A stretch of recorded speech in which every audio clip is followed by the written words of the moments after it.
The weak Earth? The Galactic Council Chamber was filled with light, sound, and arrogance.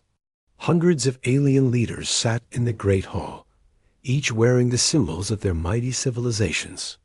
Their voices overlapped, but one word kept coming. Again and again, Earth. For most of the galaxy, that word meant only one thing: weakness. Humans were considered a young race, fragile and reckless, living on a single planet close to a dying star. They were tolerated, not respected. An alien. Noble raised his forearms and laughed. The humans? They are nothing. They have no fleet, no empire, not even a seat of power. They are useful only for trade and cheap labor. Another counselor hissed in agreement. A death world species, yes, but too scattered, too poor. They fight among themselves. Their wars are small and primitive. Earth will never rise. The chamber echoed with mocking laughter. For years, Earth had been treated as a child playing among giants. They were allowed to exist, but always under the shadow of stronger empires. But tonight, a whisper moved through the council. Something had changed. A scout ship from the Zaltrian Empire had vanished near Sol. No signal, no wreckage, just silence. Another probe sent days later had returned strange readings, massive energy signatures near the moon. Yet when the council demanded answers, humans stayed quiet. No explanation, no panic, just silence. That silence unsettled them. Across the galaxy, people repeated the same question. What is Earth hiding? In the shadows of the council chamber, Ambassador Trek, a reptilian elder, leaned forward. His voice cut through the noise. Do not laugh too quickly. A weak prey does not stay silent when predators gather. They scream, they beg, they run. But Earth? Earth is quiet. And that silence? He paused, his eyes narrowing. That silence feels like a trap. The laughter around him faded. For the first time in centuries, the idea was spoken aloud. Maybe humanity was not as weak as they seemed. Far away, on the blue planet itself, the truth was hidden deep beneath the oceans, inside hollowed asteroids, and under the dust of the moon. Humanity had learned to survive humiliation. Every insult from the council, every dismissal, every lost negotiation had been remembered. And in secret, they built factories disguised as abandoned mines, shipyards carved inside asteroids, AI cores buried under Mars. No alien spy had ever seen them, because every spy who came too close never returned. Generations of humans grew up hearing the same promise. One day, Earth will rise. One day, they will see our true strength. Back in the council hall, the debate grew heated. Some argued to ignore Earth completely. Others demanded an inspection fleet to test human defenses. One counselor, his skin shimmering like glass, spoke with disdain. Humans are ants. If they hide something, we will crush them and take it. But another, an elder from the Velari, Dominion, whispered a warning. Ants can sting. What if the humans are no longer ants? The chamber grew quiet. Even the arrogant began to wonder. That night, a single transmission was intercepted, floating across deep space. It was short, simple, and terrifying. This is Command Earth. The fleet is ready. No alien knew what that meant. The word spread. Like fire, some said Earth had built warships. Others claimed it was a bluff. But deep inside, even the most arrogant counselors felt a chill, because for the first time, Earth was not asking. Earth was not begging. Earth was not silent anymore. Earth was preparing. On Earth itself, in a hidden base under Antarctica, a man stood before a vast holographic display. Rows of warships floated in orbit around the moon, cloaked from alien eyes. Engines glowed, weapons. Primed, crews ready. The man's name was Admiral James Holloway, Supreme Commander of the Terran Defense. His voice carried across the command chamber. For centuries, they mocked us. For centuries, they treated us as weak. But today, we are ready. The galaxy thinks Earth is quiet. They think we are asleep. But soon, he looked at the fleet, his eyes burning with determination. Soon they will wake to a new reality. His officers nodded, their faces hard with resolve. They knew what was coming. The Council would not ignore Earth forever. War was inevitable, but this time, humanity would not kneel. Back in the Council chamber, alien leaders argued late into the night. Some laughed at the intercepted transmission, calling it human bravado. Others demanded immediate action.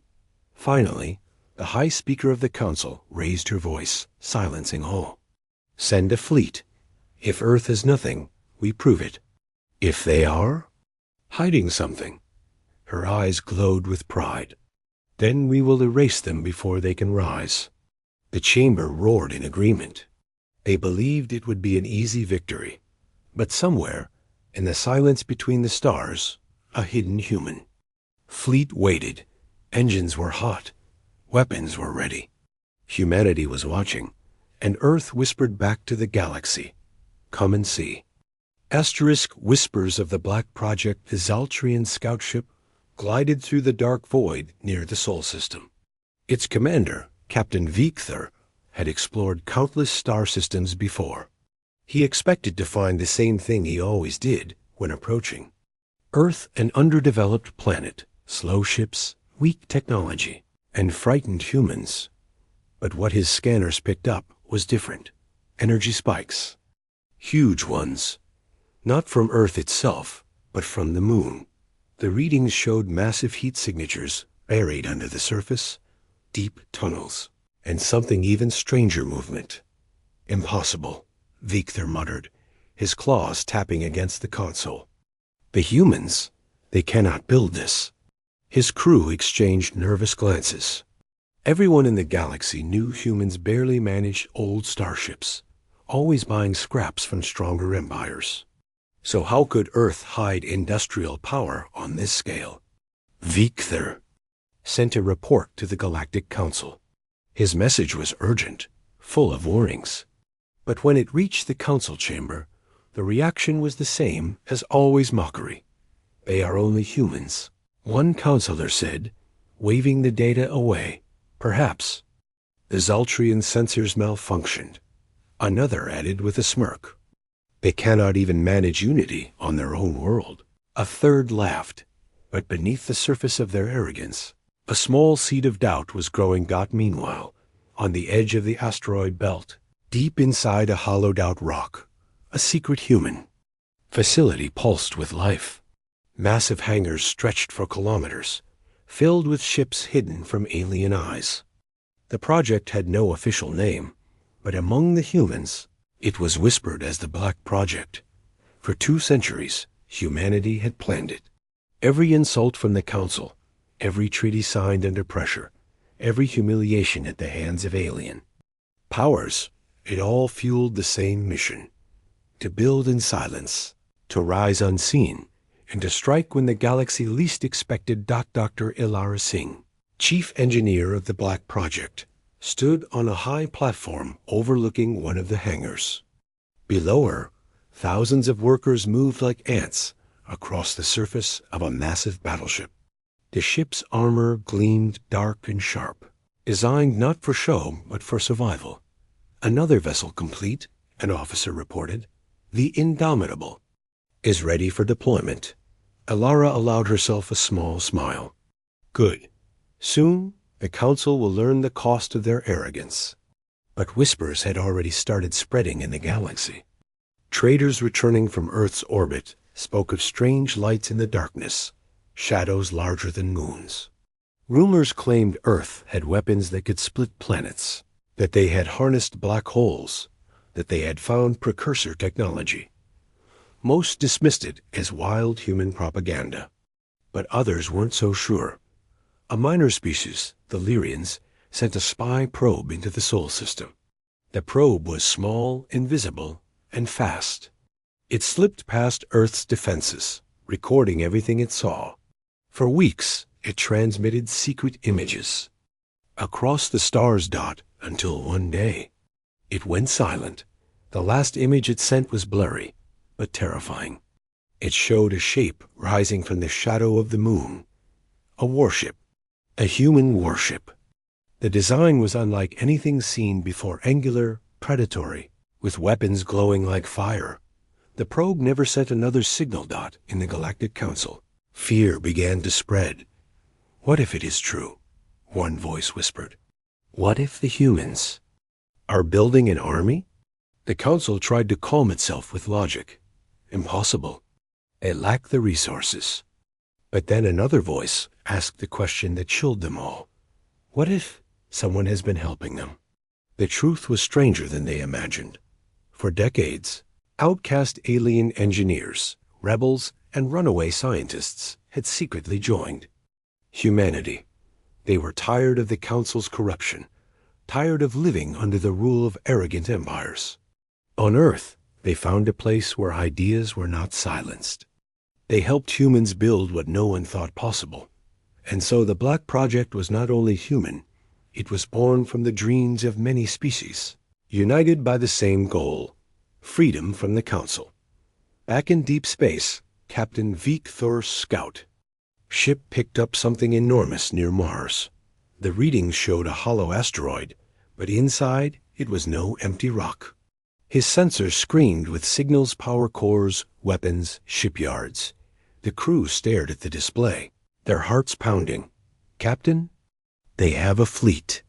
Before Victor could reply, the ship's alarms exploded. A human vessel decloaked behind them, sleek, silent, deadly. A voice came over the comms in perfect Zaltrian language. You should not have come here. The next second, the scout ship was gone, erased by a single blast. When the Council received the final fragment of Victor's message, the chamber grew cold. His last words echoed again and again. This is not the Earth we knew. The Council leaders sat in silence. For the first time, the word Earth did not bring laughter. It brought unease. Because somewhere, in the darkness, humans were building something far greater than anyone had imagined, and the galaxy was beginning to whisper in fear. The Black Project ***, first strike of humanity. The Galactic Council could no longer sit in silence. The whispers of the Black Project were spreading too fast, too wide. Every week new rumors surfaced. Entire moons hollowed into fortresses, invisible ships moving through Sol, strange weapons that bent light itself. Finally, the Council made a decision. An inspection fleet would be sent to Earth. 500 warships. It was meant to be a warning, not a war. The Council believed 500 ships were more than enough to crush Earth's defenses, or at least scare them into revealing the truth. The fleet arrived in the Sol system under the command of Admiral K. a proud veteran who had fought in more than 30 campaigns. He did not fear Earth. To him, humans were still insects, noisy, defiant, but easy to crush. His flagship, the Radiant Sovereign, stood at the center of the armada as the fleet approached Earth's orbit. Broadcast. K. ordered. A. Signal spread across Earth's skies, translated into every human language. This is the will of the Galactic Council. You will submit to inspection. You will disarm. You will surrender your hidden weapons, if they exist. Failure to comply will result in annihilation. Billions of humans heard the words. For a brief moment, the world was silent. The Council believed fear would break them. But on Earth's hidden command networks, a different message was spreading. Admiral James Holloway stood aboard the Terran flagship, the Vigilant Dawn. His voice carried across the human fleet. They think we are weak. They think we are still prey. Today, we show them what Earth truly is. Today, we strike. The Council fleet approached closer, their scanners sweeping the moon. At first, they saw nothing. No weapons, no ships, only barren rock. Then, without warning, the dark side of the moon lit up. Shadows moved. Colossal structures unfolded. And then ships rose. One by one, they emerged. Sleek, black, predatory. Dozens. Not hundreds. Thousands. The inspection fleet froze. Their sensors screamed as more than 10,000 human warships decloaked in perfect silence. The Earth's hidden fleet had awakened. Admiral Catherie's eyes widened in disbelief. Impossible. This cannot be. The first strike came fast. Human warships moved like hunters, faster than any alien vessel had ever seen. Swarms of drones streaked through the void, cutting into council ships like knives. Electronic warfare tore through their systems, navigation blinded, weapons jammed, shields collapsing. Then the kinetic weapons fired. Rods of tungsten accelerated to near light. Speeds smashed into council cruisers. Ships that could survive plasma storms and antimatter blasts were ripped apart by simple metal rods. Human ingenuity turned into destruction. One by one, council ships exploded. The void burned with fire. On Earth, billions watched from underground. Shelters and hidden bunkers. For centuries, they had been mocked. For centuries, they had been small. Now, they saw their true strength unleashed. Children cheered. Soldiers saluted. Old men and women wept. Humanity had waited generations for this day.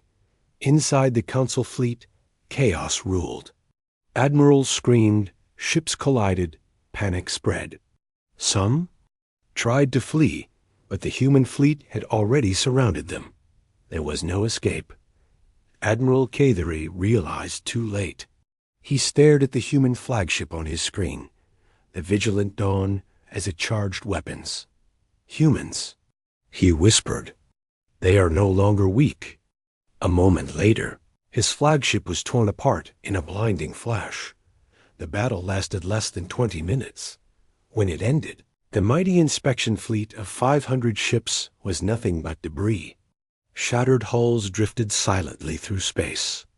Burning against the light of the sun, only one human transmission was sent to the Galactic Council. A calm voice, Admiral Holloway himself. We do not seek war, but if you come for Earth again, you will not return. This is your only warning. Across the galaxy, the news spread like wildfire. The impossible had happened. Humans had destroyed a council fleet in minutes. Some refused to believe it. They called it lies, human propaganda. But others saw the truth. The council was shaken. The balance of power was broken. And every oppressed species, every empire under council rule, whispered the same words. If Earth can fight them, maybe we can too. In the council chamber, silence fell when the report arrived. No laughter. This time, no arrogance. Just fear, because humanity had shown its first strike, and the galaxy finally understood.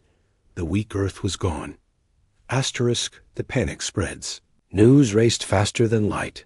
From the core worlds to the farthest colonies, every network, every station, every starport repeated the same words. The council fleet has fallen. Earth has risen. For centuries, the Galactic Council had been seen as unshakable, untouchable. They were the law of the stars, the rulers of thousands of species. But now, one small world had destroyed 500 of their warships in less than half an hour. The galaxy was no longer laughing at Earth. The galaxy was afraid. On the trade planet Velara, alien merchants huddled in shock. It cannot be true. One hissed. My cousin saw it. Another whispered. He was in the inspection fleet. He saw ships rise from the moon like shadows. He said there were thousands. Markets collapsed overnight. Mining companies that supplied Earth's enemies closed their gates. Traders whispered that dealing with humans might soon mean safety or power. In the chambers of the council itself, chaos ruled. Counselors shouted over each other, their voices filled with panic. Earth has declared war. No, they warned us only to stay away. They must be crushed before they rise further. Crushed? Did you not see the battle? They already are stronger than us. The High Speaker of the Council slammed her staff down, silencing the chamber. But even she could not hide the tremor in her voice. We underestimated them, she admitted, and now the galaxy is watching. If we appear weak, everything we built will collapse. For the first time in 1,000 years, the Council feared rebellion, and rebellion was already growing. On the planet Threxia, slaves watched the news in secret tunnels. For generations, they had been forced to work under Council rule. Now they whispered with hope, if the humans can defeat them. One slave murmured, and maybe we can too. On the world of Corvallis, rebel leaders raised their flags. The Council bleeds, they shouted. The age of fear is ending. Across the galaxy, small fires of resistance began to spark. And every one of those fires looked toward Earth. Meanwhile, on Earth itself, the victory was celebrated, but carefully. Humanity knew the battle was only the beginning dot in the underground war room beneath Antarctica. Admiral Holloway stood before the fleet commanders. The room was tense, not joyful. We have revealed our strength, he said. Now, the Council will come for us with everything they have. The galaxy believes we are strong, but we are not yet ready for a full war. Dr. Elara Singh stepped forward, her eyes sharp. The Black Project is still incomplete. Our fleets are vast, yes, but the real weapon is not yet ready. The commanders nodded. Everyone knew what she meant. Deep inside the asteroid belt, humans were building something even greater than the fleet, something that could change the war forever, but it was not ready. Not yet dot in the outer rim of the galaxy. Admiral Torvak of the Council listened too. The reports with grim eyes. He was no fool. He had fought many wars, and he knew the truth. The humans are not bluffing, he told his staff. They are not weak. They are a Death World species, forged by struggle. And now they have weapons no one has seen before. If we attack them again, we may not survive. His words spread through the Council ranks like poison. Even their admirals were losing faith. But others, blinded by pride, refused to yield. The Valari Dominion demanded immediate retaliation. Earth is a threat to all order, their leader hissed. If they are not destroyed, every species will rise against us. Strike now, before they gather allies. The room divided. Some wanted war. Some wanted peace. Some wanted to hide. For the first time in history, the Council was fractured.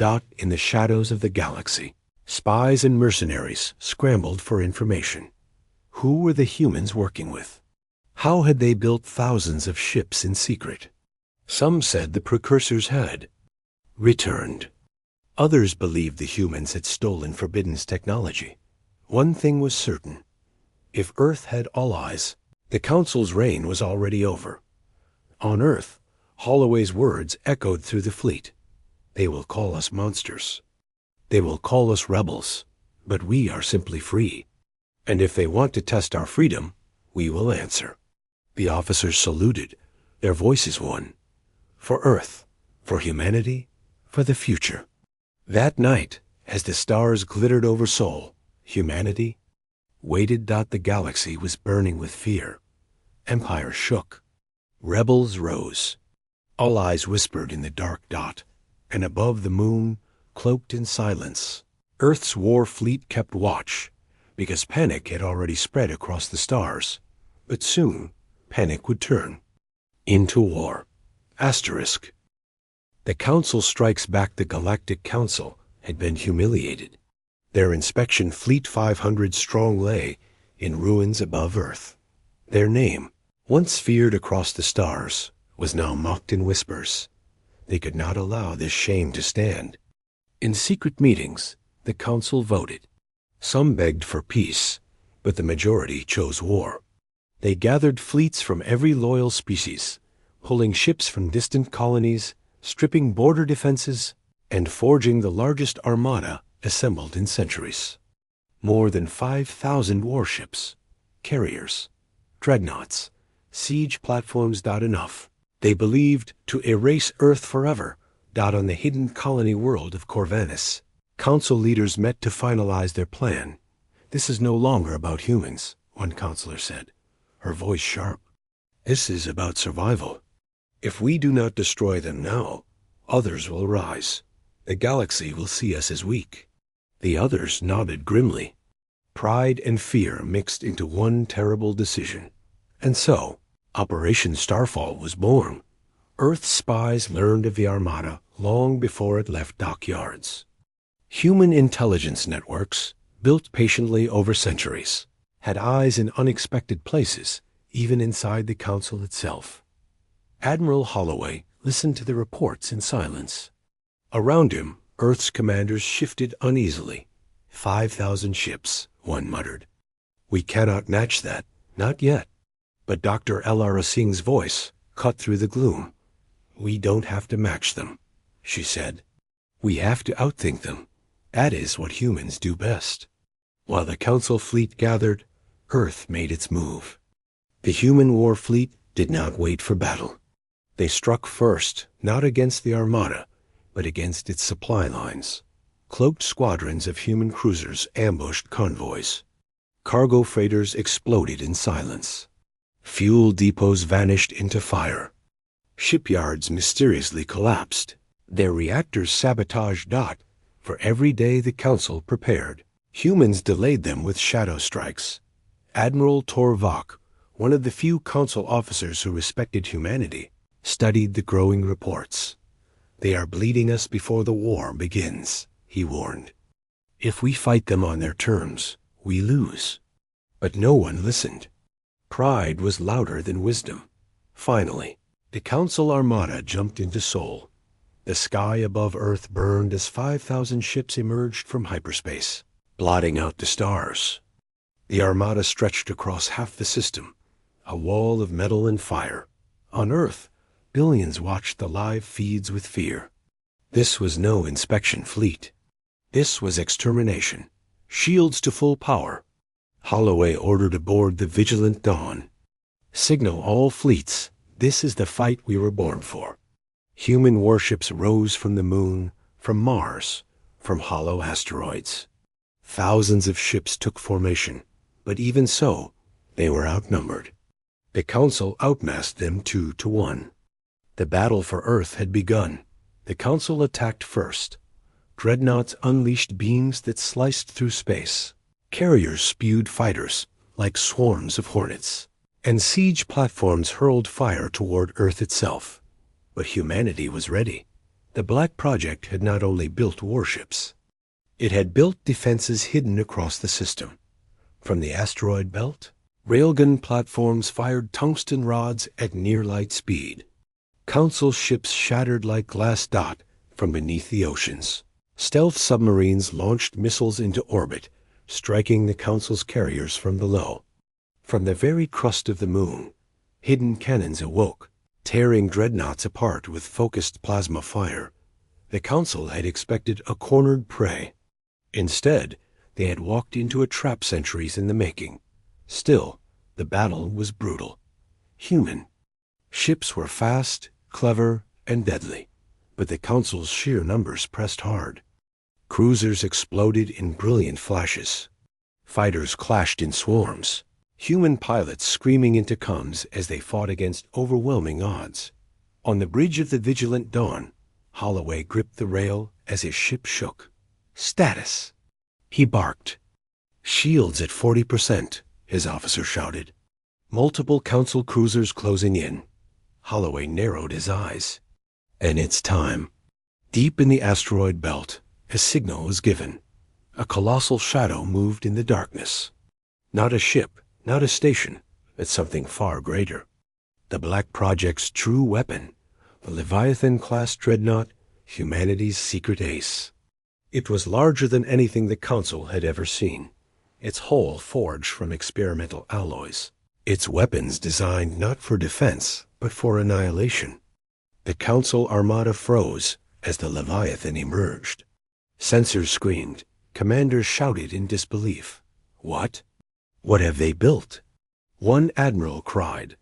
The Leviathan opened fire. A single beam of white-hot energy tore through space, cutting 3 Council dreadnoughts in half. Its rail cannons fired next, and entire squadrons vanished in storms of shrapnel. The balance of power shifted in an instant. Earth was not fighting to survive. Earth was fighting to win. Across the galaxy, hidden eyes watched the battle unfold. Spies, rebels, and rulers alike stared in awe as Earth revealed the weapon that would change everything. For the first time in living memory, the Council was not the strongest power in the galaxy, and the galaxy began to whisper a new name with fear and with hope. Humanity. The turning tide the Sol system was quiet.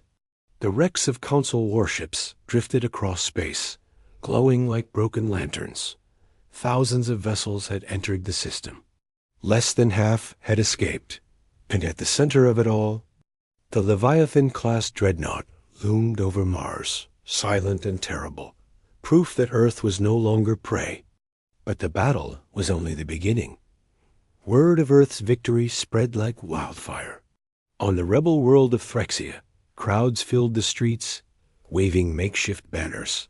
If humans can fight, so can we, they shouted. Slaves broke their chains. Garrisons were overrun. For the first time in centuries, the Council's soldiers retreated. On the mining colonies of Velara, workers seized control of their stations. They broadcast a simple message across the stars. We are free, thanks to Earth. In the Council chambers, panic turned into fury. This is impossible, one counselor shouted. They destroyed our fleets twice, another cried. They have weapons we do not understand. The High Speaker slammed her staff down. Her voice shook, but her pride burned hot. Then we will crush them with politics. If war cannot stop them, we will make the galaxy fear them. We will call them monsters. Deathworlders who kill without mercy. We will make their name poison. The Council began spreading lies, branding humans as destroyers of peace, but it was too late. The galaxy had already seen the truth with their own eyes. Meanwhile, Earth prepared for the next step. In the underground command center beneath Antarctica, Admiral Holloway stood before a star map. Dozens of Council worlds glowed red. They think they still control the galaxy, Holloway said. It's time we prove otherwise. It's time to take the fight to them, Dr. Ilara Singh nodded. The Leviathan cannot be everywhere, but our hidden fleets are ready. Small, fast strikes. Guerrilla war on a galactic scale. We will bleed them until they collapse. The commanders agreed. Humanity was not just defending Earth anymore. Humanity was leading a revolution. The first strikes came quickly. Human fleets, using cloaked drives, appeared over Council-controlled worlds. They targeted prisons, freeing enslaved species. They destroyed Council tax stations, cutting off supplies. They captured shipyards, turning Council resources into human weapons. On the world of Caldris, Council soldiers were shocked when a human fleet appeared out of nowhere. Instead of bombarding the city, the humans broadcast a message. We are not your enemies. We fight the Council, not you. Join us, and you will be free. For the first time, entire alien armies laid down their weapons. Many even swore loyalty to Earth. Admiral Torvak watched these events with dread. He had warned the Council, but they had not listened. Now he saw the truth. They are not just strong, he whispered to his staff. They are clever. They are dangerous because they fight with more than ships. They fight with ideas. They give hope. And hope spreads faster than fear. In a secret bunker, the High Speaker of the Council received reports of rebellion after rebellion. Whole sectors were rising. Fleets were deserting. How can one small world cause this much chaos? She asked in disbelief. But she already knew the answer, that it was not just Earth's weapons. It was Earth's will. Humans had survived on a death world, fighting nature itself. Now they were fighting an empire and winning. On Earth, Holloway addressed the fleet. His voice was steady, calm, but every word carried weight. The Council has ruled for too long through fear. They wanted to make us an example of weakness. Instead, we will be the example of freedom. Wherever they enslave, we will break chains. Wherever they rule, we will bring rebellion. This is the turning tide, and nothing will stop it. The fleet answered with a roar. For Earth, for freedom, for the stars. Across the galaxy, the tide was indeed turning. On planets once silent under the Council's boot, voices rose in rebellion. On worlds once forgotten, banners of freedom flew. And wherever hope flickered, human warships appeared like shadows, fueling the fire. The galaxy had always believed the Council was eternal. Now they began to believe in something new. They began to believe in humanity. But far away, deep in the dark reaches of space, something else stirred. The Council was desperate. Desperation led them to secrets long buried. Whispers spread of an ancient weapon, hidden before humans ever left Earth. And the Council was ready to unleash it. The final war was coming. Asterisk. The last war the galaxy held its breath. The Council had lost fleets, lost colonies, and lost the fear that once kept them in power. Rebellions spread faster than they could crush them. Earth's fleets were everywhere, striking with precision, freeing the oppressed. But the Council was not finished. In the dark void beyond the galactic rim, they awoke something long buried. Something built by the ancient precursors, older than the Council itself. A weapon of silence and death. The Eclipse engine. Legends whispered that the eclipse could smother stars, draining them of light until entire systems froze. Few believed it was real. Now the Council planned to use it not against rebels, not against fleets, but against Earth itself. If we cannot kill their ships, we will kill their sun, the High Speaker declared. Her eyes burned with madness. We will end humanity. At its root, Earth spies learned of the plan too late. The Eclipse engine was already in motion, carried by a massive carrier fleet toward Sol. Admiral Holloway stood over the star map, his face grim. If they succeed, Earth dies, he sighed. No shields, no weapons can stop the collapse of the sun. Dr. Elara Singh leaned forward, her voice quiet but steady. Then we don't defend Earth. We strike first. We destroy the eclipse before it fires. One battle, one chance. The commanders exchanged silent looks. The fate of Earth and the galaxy rested on this final gamble. The human fleet jumped into the void near the galactic rim. Thousands of ships, their engines burning bright. At the center, the Leviathan-class dreadnought led the charge. Opposite them, the Eclipse engine loomed like a black star, surrounded by a shield of Council warships. Its core pulsed with dark energy, pulling in light, bending space around it. The Council fleet outnumbered the humans again. But numbers no longer mattered. The war would end here. The first shots blazed across the void. Human cruisers darted in, targeting the shield stations that protected the eclipse. Council dreadnoughts roared back, beams slicing through space, turning. Ships into ash. The Leviathan fired, its cannons tearing open gaps in the enemy lines. Fighters swarmed like insects, colliding in burning clouds.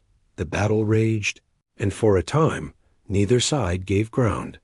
Then the Eclipse engine began to charge. Dark waves rippled from its core, dimming stars in the distance. Instruments screamed. Warnings. If the pulse reached Sol, the sun itself would collapse. On the bridge of the vigilant dawn, Holloway made the hardest choice of his life.